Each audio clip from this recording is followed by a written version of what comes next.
video is really a response to what I hear a lot of mums asking in Facebook groups, on TikTok, on Instagram, and that is, does grieving the loss of your child, get easier? I know it's a massive one, isn't it? It's a massive one because in the early days, your grief is all consuming. It takes over all of your body. You've got the physical pains, haven't you? From the tightness in your chest to feeling like someone is actually sitting on your chest, yeah? You've got the cognitive stuff going on, the brain fog. Yeah, the brain fog and not remembering anything. You've got the exhaustion from processing all these first news that are going on for you, because that's what they are. For most of us, they are first time news right in those early days after your child has passed. You've got the sleepless nights, you've got the numbness, not feeling hungry, and the complete emptiness of where your child used to be. And like I said, it's not easy and it's not nice, but I want you to know, and I share this as much as I can, and I share it because it's what I wanted to hear. I wanted to know that there was hope, that this was not my life forever, that I wasn't going to be stuck in this pain, because there was a time when I thought that, and I had almost accepted it. But I had other living children, and I didn't want them to grow up with a mum who was stuck in her grief and her pain and her anxiousness.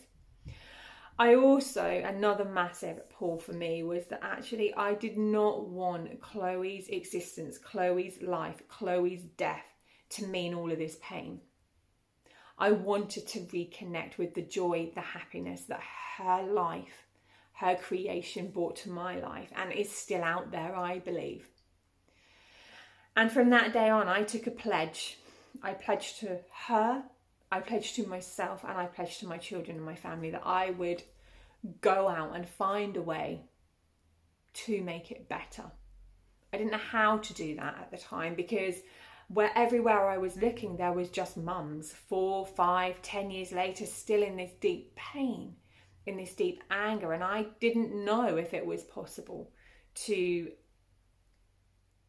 get better, for life to become more easy, because I hadn't experienced it and I couldn't see it. But I was just so determined to make my reality different to what I was seeing.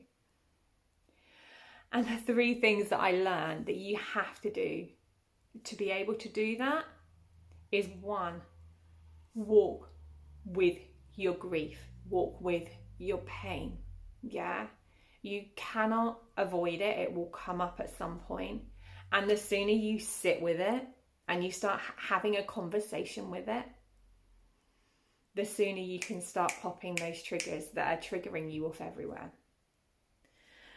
The second thing that I so desperately wanted and had to make happen, and again, I didn't know whether I could, whether I was going crazy cuckoo, as a lot of you will have heard me talk about in the past,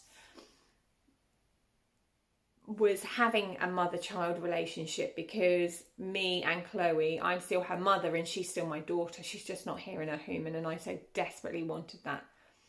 So I had to create ways that enabled that relationship to keep growing.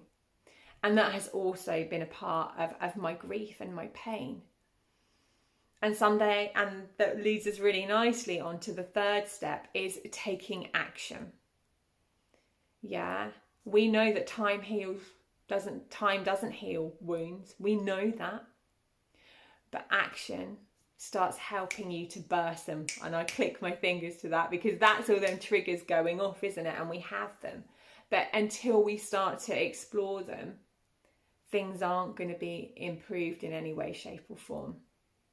Now, please don't take this in a way of me saying that I'm over the death of Chloe, that I'm somehow miraculously healed, because I don't necessarily believe I am in all areas.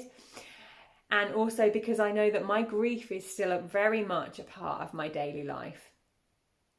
and it still shows up when it wants to. There are still things out there that I haven't even experienced yet and what I haven't even thought about. But what I have done is prepared myself with a toolkit to enable me to continue moving forward and overcoming those things, so that I am now in a position, and I want you to take this today, if you're a grieving mum, that I'm now in a position where I have an amazing relationship with my daughter Chloe. She is very much a part of my everyday life, not just the pain, but our laugh and our joy and all of the beauty that she still brings our life. That is very much central to it. I honour my grief, it is still there. But we lived the most beautiful life ever because of her existence, and I'm really thankful for that. But it took me to step up and take that action and decide that that's what I wanted. So I just wanted to share that with any mum out there, so that if you need that hope, I wanted to give that to you.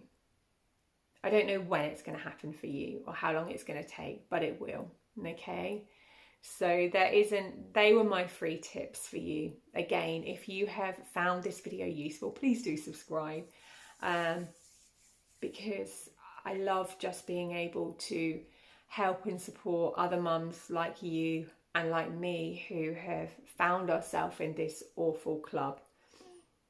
Yeah, but together we can kind of pull in, we can change the narrative about child loss, we can change our relationship and have the best relationship with our child, because we're still mum and we can still live amazing lives. Okay, so subscribe, share, and however your grief is treating you today, I hope it's treating you well, and I send you so much love.